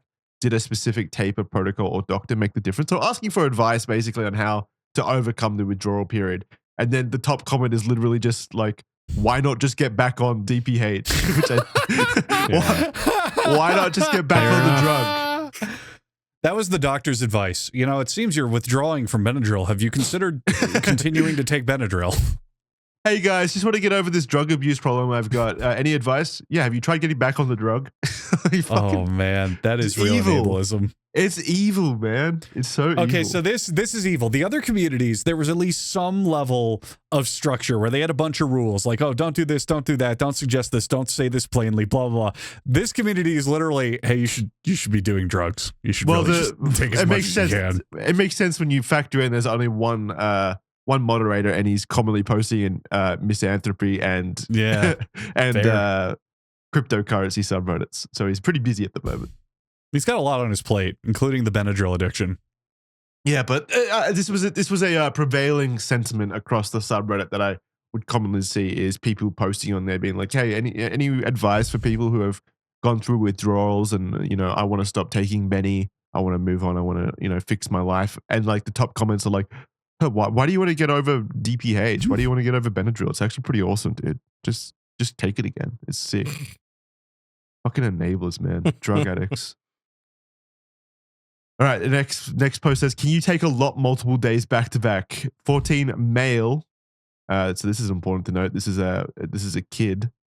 This is a 14-year-old, and he says, I took 350 milligrams 3 nights in a row, and tonight I want to do 425. Am I good or am I going to OD or something? Someone please reply, I am new to this. And the top comment is, I've taken on average 900 milligrams nightly for about 2 weeks now. You'll live. 900. Oh my. A max daily dose, according to the bottle, is 300 milligram, give or take. And this guy's taking 3 times that every night.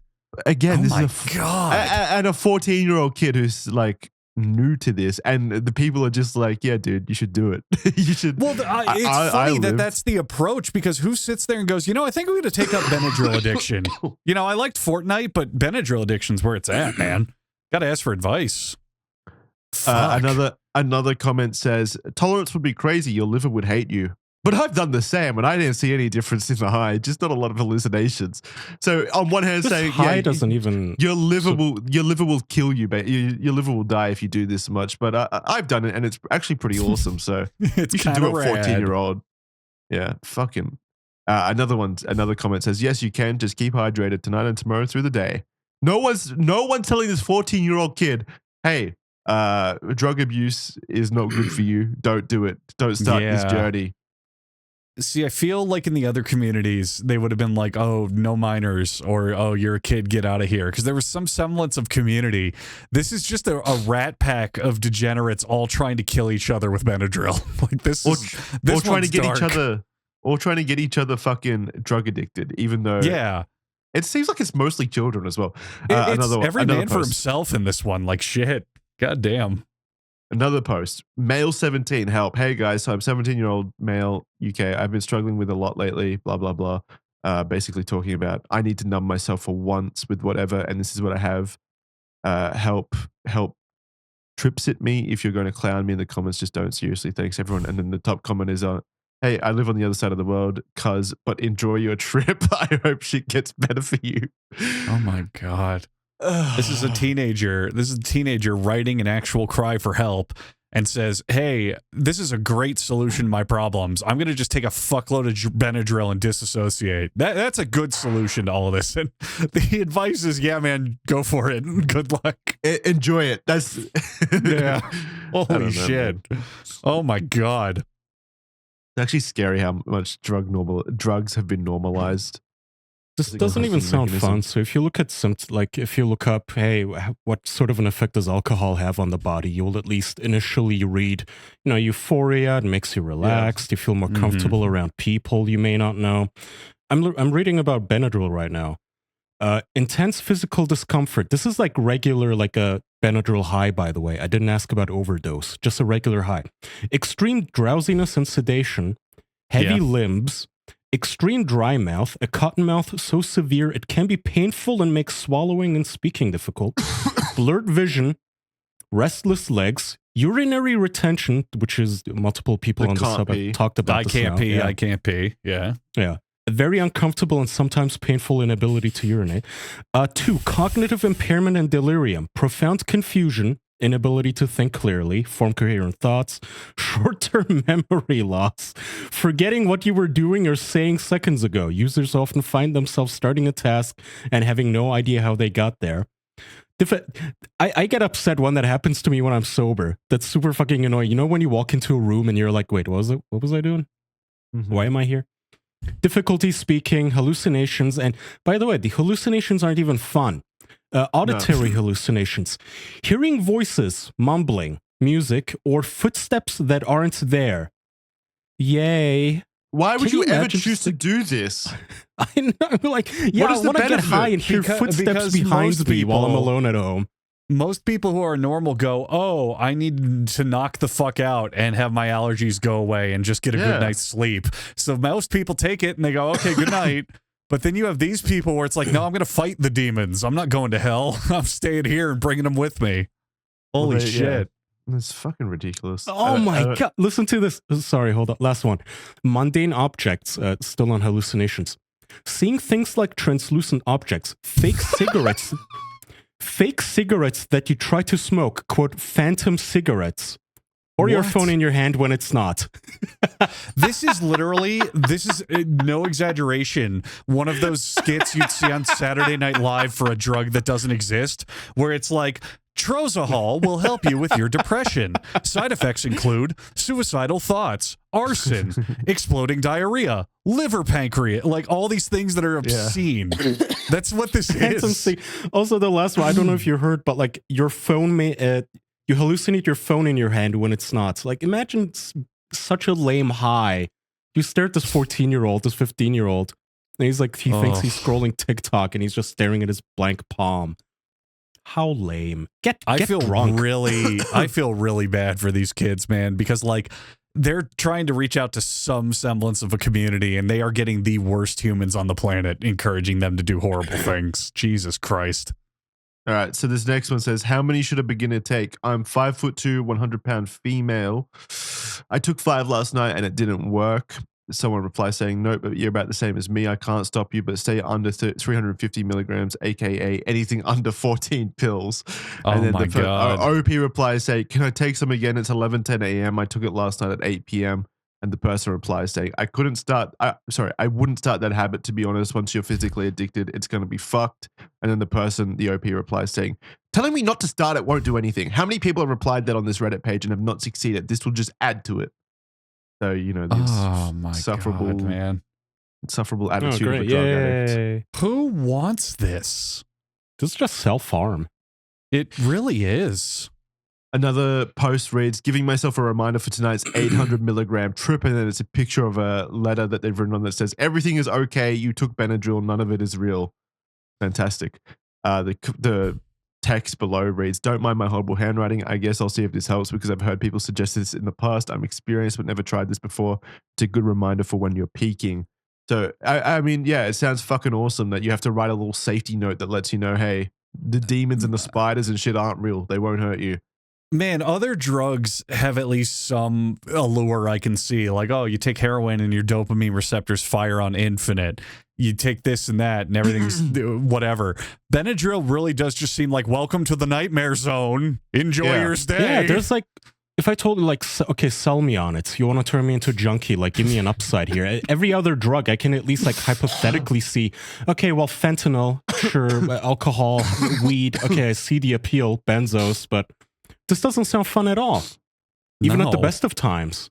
Like, why would I pop this and then watch movies? Fuck that. I think Kaya's onto something when he says this seems like self-harm. This really just seemed like people who want to torture themselves. It's insane decision-making here. Jesus Christ. Next one. Okay. All right, so this is a new post that says relapse, and then it's a picture of a guy with about, I don't know, like 20 tablets on his tongue, about to take it. It says, just took 950 milligrams, couldn't handle the feeling of needing it. I'll let you all know as time goes on. Time 2 a.m., 2:30 a.m. And then there's a couple of comments here that read 2:40 a.m. feeling heavy and nervous, but other than that, chilling, listening to music. So much fun. You know, after I take a shot 20 minutes later, I don't feel heavy and nervous. I would stop. Like, that's not a fun drug. That's a bad sign. This is not a fun drug. None of this is fun. No. When you get blasted on party drugs like weed or cocaine or alcohol or whatever, I get people being like, oh, let's do it. We're all going to trip on acid. Like, I get it. But this is not fun. This is horrible. Fuck. Oh, my God. He continues, 3:09, it's starting to kick in more. So, screens blur shadows. I need to pull it up on my end. The text is too small. And then it's just very misspelled, by the way. Like a child would. Like, dude, I'm so high. You remember that video that you and Charlie did a while back, like several years ago, Kaya, of the guy that pretended to kill himself in order to make a girl feel sympathy for him, to send him her nudes, basically? Yes? I thought that was criminally stupid we did. It might have been, but anyway, they always do this where they're like, oh, I'm dying right now on my way to the hospital, but they spell every word wrong, so it looks like they're ODing. Oh, yeah. I'm crying too hard to type. Nerds, like, send nerds now. Yeah. I'm crying too hard to... That was an old school internet, like, joke where it was like, oh, I'm crying too hard to type right now. The tears are making it impossible to spell correctly. Yeah. Yeah, so anyway... 3:09 a.m. It's starting to predict and more screens blur shadows, and someone says, hey, are you okay? And he replies saying, the share are everywhere. So they're everywhere. I'll translate. Someone says, smoke a blunt instead. And then someone replies saying, this guy is 14. Someone else says, sorry, the OP says, they won't leave. Help me. I talk more. And then someone says, you took more? And then he replies the following day saying, I have no idea. I had a Costco-sized bottle and it's like half gone. More postings from that night read, everything hurts. But it's written, hang on, it's written everything jerts. He threw over everything. Are you okay? You still alive? Just woke up, feel like shit, but I'm here, so thank God.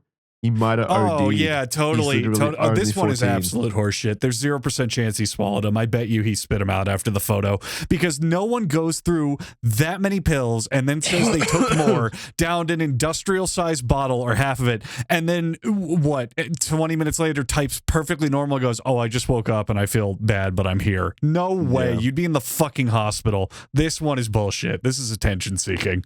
Absolutely. I mean, it's all attention-seeking. Anyone posting on the subreddit is attention-seeking. Could be like a 14-year-old sneaking into his mom's like medicine cabinet and grabbing the Benadryl. Like, oh, I'm gonna maybe. I understand. I understand a good number of these people actually being fucked up on Benadryl, but this one I'm skeptical on this one. I really am. I feel like if you took that much, there's no way you just wake up and be like, oh wow, that was something, huh? You know what I mean? He's pretty cool though. He's giving the finger to the camera. That is true. I ended up taking more than 450 milligrams and OD'd, and then it's what a lightweight.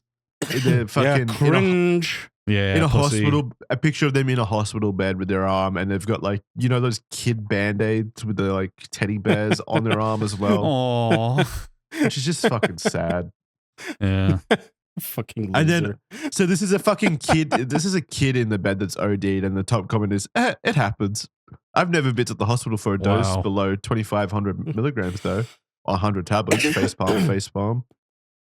Jesus I don't want Christ. to. I don't want to spoil my vote, Jackson. But you found something here. This is like pissing me off in a very strong way. The fact that a lot of these are kids, man. This is. You fucking Fuck. joked. Whoever said that joked, but another top comment on this post about this kid ODing says lightweight. Just that, lightweight. Only that. We've all been there. Yep, did this the other day, but my parents didn't take me to the hospital because I'm on probation and didn't want to get me in trouble. In my opinion, making sure I didn't die would have been my first priority, but oh well. Oh man. This is just sad. All right, next one. L parents, bro, by the way, but at least you're good. Thankfully, I'm not on probation, but they tested my pee and I was positive on weed. But I don't know if I'm going to get in trouble for that. I guess it makes sense that the sub would be full of children because it's like easy to get Benadryl. There's no age limit on it, is there? Like any kid can just walk It's into over. a No, you can Walmart go. You pharmacy can go buy and get Benadryl right now. Yeah. Yeah. I don't know if you can do it as a kid, but yeah, it's very easy to get. It's not like a controlled substance. Mm-hmm. And then we have world-class OD advice, which is why you go to r/diphenhydramine in the first place. Someone makes a post reading, how much Benadryl causes death? And then the top comment is, anywhere between 100 milligrams and 2,000 milligrams. I've seen people take 2,000 milligrams or more and come back a day later with liver damage and lasting mental conditions. So it differs from person to person.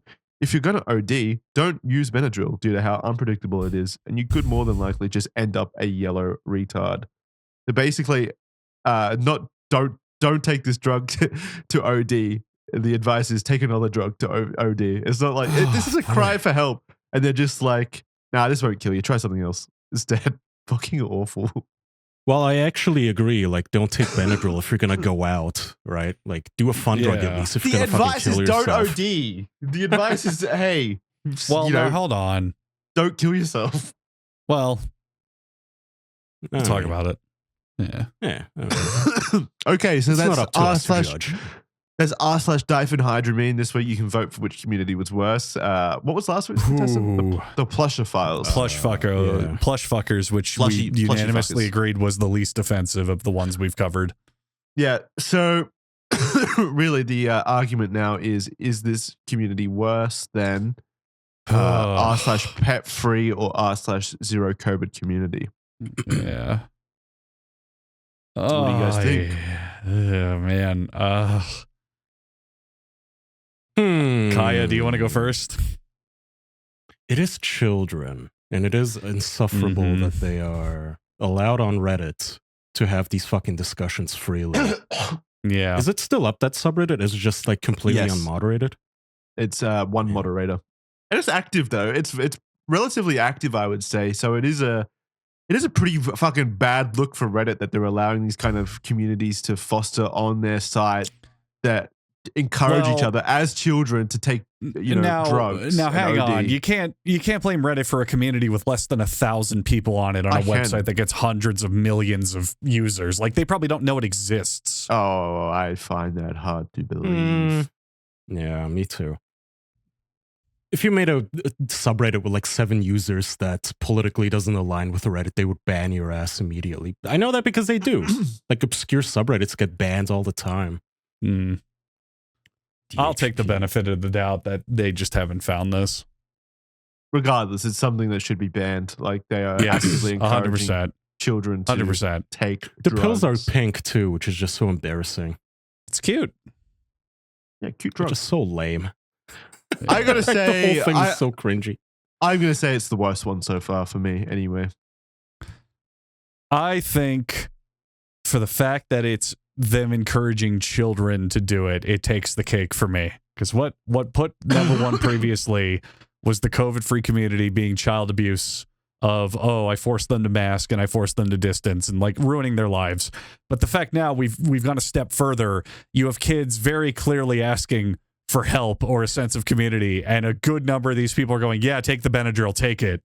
Yeah, That's awesome. where I got to put this. I got to put this number one. I think that's just vile, actual evil shit. Like that's really bad. Plus, like Kaya said, it's got the insufferable attitude of junkies as well in there. Yeah, so it's rationalizing it, encouraging trips on that. Like, if this was cringe weed, and dangerous. If this was weed or something that it can be done nicely in moderation, it wouldn't be as bad. But the fact that like a Benadryl high is never a good thing and not ever something anyone should do, that's definitely what's pushing it into I hate it territory. What do you think, sure. Kyle? Yeah, I guess I agree. I mean, it is insufferable. It is children, which is sad. Yeah. Yeah. I don't know. Why is this allowed? I think this is the worst one so far. I would rank it number one. Yeah. We actually found, you guys didn't think that it was going to happen. You thought I came in too front loaded with these, but we ended up finding one. Well, it's going to have tough competition next week when you spoiled it for me. It's our blowing up children with rockets, right? Yeah. Yeah. That sounds less painful than this, to be honest. At least quick and easy. Yeah, this is quick, yeah. You don't have to hallucinate phantom cigarettes. Well, what was in 2 weeks? I think Jackson, you sent it to me. It was r/killing Kaya Orsan's cats and only Kaya's. Yeah. Uh-oh. It's a weirdly specific subreddit, but you know, it's there. For some reason, it's got thousands of members too. Hundreds of. It's on the front page. Actively. Yeah, people in the comments are saying r/child wars, r/blinding children. We'll see what. Hey, send suggestions. Blinding children. Send your suggestions right now over to our email. It's the reverse Mr. Beast video. I went to a third world country and blinded over 10,000 kids. That's so funny. Oh, fuck. Yeah, easily number one in my mind because kids asking for help and everyone says no, do the drugs. Is really not good. There's nothing good here. Agreed. Fuck me. No. This drug is good for nothing. I'm also looking at reviews. It's not even good for killing yourself. Like, this drug is not good for anything except actual allergies, I guess. Like, take it for the intended purpose. I was reading people's stories from when they became addicted and got off of it or did it and fell out of it. And they were like, oh, the high's not even good. It's just a fucking nightmare zone. Like, you don't even want to do it. Yeah, if you want to lucid dream your nightmares, I guess it could be good for that. Yeah. Yeah, great. Oh, my God. What I love is just hearing footsteps behind me in an empty apartment. You know, that's just fun. Being an anxious wreck. Yeah. Yeah. I think for the crime of really just providing nothing, we got to give it to the Benadryl subreddit. My God. Agree. And the company. That's going to do it this week for the official podcast. Thank you very much for joining us, official.men. If you want to go and listen to bonus content, exclusive content, early ad-free access to all of our shows, including Criminally Stupid, where there's about 8 exclusive episodes up there, as well as Red Thread as well. You get early access several days in advance before they go live on public platforms. So it's the best way to hear us uncensored. So go check that out over at official.men, 7-day free trial. Thank you very much for your support. And we'll see you next time on the official podcast, guys. Remember to send those suggestions in to the official podcast yt@gmail.com. Bye. And gay porn. Bye. Thanks, everyone. Bye. Bye.